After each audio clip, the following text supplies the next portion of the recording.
Hi there, Steve Whitty here. Time for another video. Let me adjust this camera. Yeah. This sort of follows on from the previous two videos where I'm sort of catching up a bit on myself with finds for between June and November. So in this video, I'm going to show you 12 albums that I've picked up during that period. We'll see whether you like them or not. So first up is Phil Manzanera, and it's his Diamond Head album. I believe his solo debut album from 1975. This is pretty much all the main members of Roxy, apart from Brian Ferry, appear on this album. You got likes of John Wetton, Robert Wyatt's on here as well. Ian McDonald makes an appearance on bagpipes. Yeah, this is produced by Phil Manzanera. It's really actually good album. I think my awareness of it came from, I think James Griffiths showed it in the video, and I saw it in the shop, and I thought, oh, I'll give this a spin. It wasn't that expensive. I think Phil Manzanera solo albums of that period aren't. So it was worth checking out, and I was really happy to pick it up. It's a good album. Next up, this is Amandoul, and this is their album Paradiswats Doul. This is the original Amandoul, not Amandoul 2 or what? Oh, it's 5. I don't know how to pronounce it in Germany. This is a bit of I was drawn to this album just purely by the name. I'd heard of them, and I thought this, and the price was okay enough for me to sort of like take a punt on it. It's basically an album with 4 tracks on it. I think it came out originally in 1970, and it's got Love Is Peace, Eternal Flow, and then on side 2, Snow, Your Frost Sun, Your Open Mouth, and I knew I was going to trip up on German names. Paramaschwald, I think is how you pronounce it. Hey, it's not a bad album. It's a curiosity, and it's my curiosity has been sort of like satisfied with that. Whether I find any more Amandoul is very unlikely because they're mightily expensive. So this is a reissue. I think came out in. It doesn't say. It's a German reissue, but I think it's a recent one. But my curiosity was satisfied. It's fair to say. Now, it is known that I do like a twofer, and you have to excuse me, I've got a bit of sniffles this morning. Syd Barrett, and it's these 2 albums, Magda Laughs and Barrett, both came out in 1970. Harvest Pyramid, Harvest Heritage, 2 for 1. Yeah, it's sort of complete collection as regarding Syd Barrett, I suppose. I've got Opal without a sleeve, but I think this is pretty much it. It's 2 albums where a man's literally falling apart, which makes it the saddest, especially when we know what happened afterwards. Makes it even sadder. Some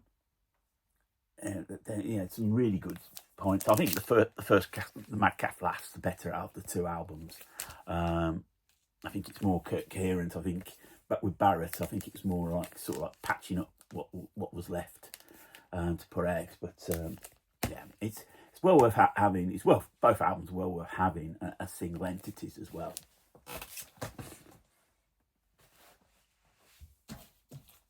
More on the rock front, and this is Uriah Heep, Innocent Victim. This came out 1977. It's the first album that features Trevor Bolder on bass. John Lawton's providing the vocals. He I think Lucifer's Friend, I think. This is a band, by the time this album, this was a band that was sort of lost a little bit. And yeah, it's not up there with the early 70s stuff. It's not a bad album, but you get a sense that the direction of the band at this point was sort of lacking, and yeah, it's it's okay. That's what I would say. It's okay.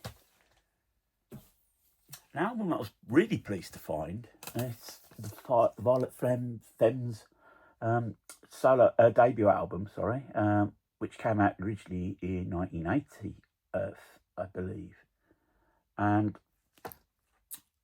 this is a 1987 reissue on Slash Records. It's one of those US indie albums that you know some of the songs off. You don't realise it till you listen to the track and listen to the actual album itself. So it opens up with Blister in the Sun, which I think John Peel played to death when it first came out. And then Gone Daddy Gone, I think was used in a commercial. So yeah, I was aware of the band and I was aware of the album because Pete had an original Rough Trade a few months back, which sold for a lot of money. So when I saw this, I thought, yeah, I'll take this. This obviously doesn't cost that much. So it's not a bad album, not a bad album at all. An album that Pete's always pointed me on to be a good album and it's well worth having is the Butterfield Blues Band album East West.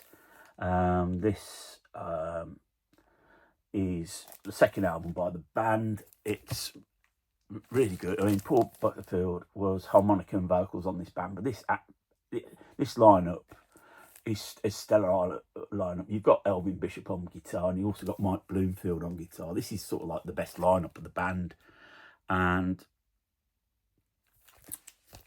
then not long afterwards, I think Bishop and Bloomfield left. Bloomfield teaming up with Al Cooper for Super Session, and I think got some solo work as well. It's just absolutely really good. It really is. Really, I wasn't aware of the guy until Pete pointed me into the direction. And he played the album a few times, and I always thought it was one of those albums where I thought, I'll sit on the if it's there, I'll get it, and it kept going as soon as it came in. So I thought, well, next time it comes in, I'll have it, and that's what I've done. And I'm really satisfied. I'm looking to see if I can find any of the earlier stuff. I know I had some. Other albums. I don't know if the first debut album, but did have some CDs. I think I'll put the Butterfield Blues Band as well. Affinity, their one and only album. This again is when I showed Room in my last video on the Karma label. It's just came out in 1970 on Vertigo, so yeah, it would be a vertical swirl and it would cost you the earth. I think Rob Ison has shown it on, certainly on Facebook. Maybe he's shown it on video, I'm not sure. It's a wonderful album. It's of its time. It's even got they've even recreated sort of like the inner sleeve. So you've got sort of like in those days they used to get people from the press to give sort of like little mini reviews, and Anne Nightingale, who we lost earlier this year, writing for the Daily Sketch, that's a paper that's long gone, saying that Linda Hoyle, the vocalist, most likely to succeed in 1970. Obviously they didn't, and there's also a review from the Morning Star, which it is in there. It's again sort of like folk prog. Which was doing the rounds at that point. Cover of the album is absolutely wonderful. Sort of like that tinted photo. Well worth seeking out. Excuse me, really have got the sniffles. Neil Young, Tonight's the Night. 75. It's sort of like filling a hole in the Neil Young collection. Somebody brought it at the HMV shop for $3.99. I had it for a little bit more than that. Yeah, it's not a bad album. Yeah, Tonight's the Night obviously opens and closes the album. But yeah, it's Neil Young. He's one of those artists that even when he does a Duff album, this isn't a Duff album. It sounds good. and again, this sounds a good album. There's the sort of band that appeared on the album. It's certainly a gentler album to, I think, its predecessor, which was On the Beach. A bit more prog. Beggars Opera Act 1. This is a Dutch reissue on Vertigo, so it's actually the Spaceship, not sadly not the Swirl. Again, there's the back cover to it. Beggars Opera, I think they did a few albums. It is more the prog. Funny enough, produced by Bill Martin and Phil Coulter. Now, they were more associated with like pop acts, so this was a bit of a different direction for them. It's an album that I think is worth exploring. I need to give it a few more listens, but I think there's something in there. But yeah, it's actually good. Again, another good record. Now, sometimes you just need to satisfy yourself, that inner self, to you plug a gap in the collection, or just really something to listen to because you think that actually weren't that bad at all. In the cheap bins, I picked up a copy of Status Quo. This is basically 12 Gold Bars, Volume 1 and 2. So you got the original 12 Gold Bars that came out in 1980. And then they did another Volume 2 and they sort of linked it together in 1984. And this was the time where Status Quo, did the end of the road gig at Milton Keynes Bowl, where the indication was they were going to stop touring. And I think most people thought that they'd split up at that point. And obviously, a couple of years later, they came back, but obviously minus Alan Lancaster, which I think that was the reason Rossi and Parfit, Rossi particularly, sort of put hiatus on the band. He'd had enough of behaviour of Lancaster. But it's all the hits. You got the classic period in the 70s on Volume 1, so Rocking All Over the World, Down Down, Caroline, Paper Plane, Break the Rules, Again and Again, Mystery Song, Roll Over, Lay Down, Rain, Wild Side of Life, Whatever You Want, Living on Islands. And Volume 2 is more of your 80s stuff, and this is where it comes a bit more poppier. What You're Proposing, Lies, Something About You Baby I Like, the cover of the Tom Jones song, Don't Drive My Car, Dear John, Rock and Roll, really good song that is.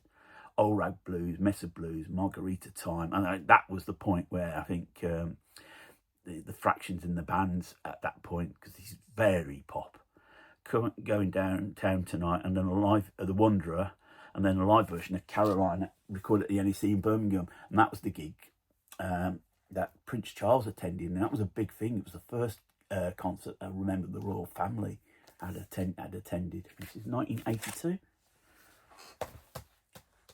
Lady Diana couldn't come because she was pregnant with William at the time. This is David Coverdale's Whitesnake, and this is the Snakebite EP, and which came out in 78. This is a Dutch release. They put it into an album. So Whitesnake at that time was Coverdale, David Dowie on drums, Bernie Marsden, Mickey Moody, Neil Murray, and keyboards with Pete Solly, sort of special guest. This is before Payson Lord joined. So on the actual EP, side one of the EP, so it's Come On, Bloody Mary, Ain't No Love in the Heart of the City, Steal Away. Now, Ain't No Love in the Heart of the City took a life of its own. It was a crowd favourite, particularly in the UK. Whenever Whitesnake toured the UK, he always plays that song. He doesn't play it elsewhere, but for the UK he does, because it's a great crowd sing along. Side 2, give me your love, keep on giving me love, Queen of Hearts, Only My Soul, and Breakdown. Now it's a collection of songs that came out. It was recorded in 1977. Just when I think it came from a solo project into a band, Whitesnake. Produced by Roger Glover. So, you know, the Purple Connection there. It's actually not bad record. Early Whitesnake, I think it's all preferable to the Poodle Hair version of 87 and 89. Or I think he just totally lost his way a bit. And then the final album I'm going to show you is one from the £2 bins. It's Stevie Wonder's Where I'm Coming From. Plays great. Considered probably the start of what became Stevie Wonder's classic period. I think he might have discovered the Tonto synthesizer at that point, and it's a wonderful album. You know, for £2 it plays okay. It's not the greatest of nick, but it'll do. So there you go, VC. That's 12 albums I acquired during the months of June and November. I hope you like what I've shown. Feel free to leave any comments on those albums. Now, it's Friday, so the weekend is coming, so whatever you do, guys, make sure you have a good one. Keep spinning, more importantly, keep on smiling.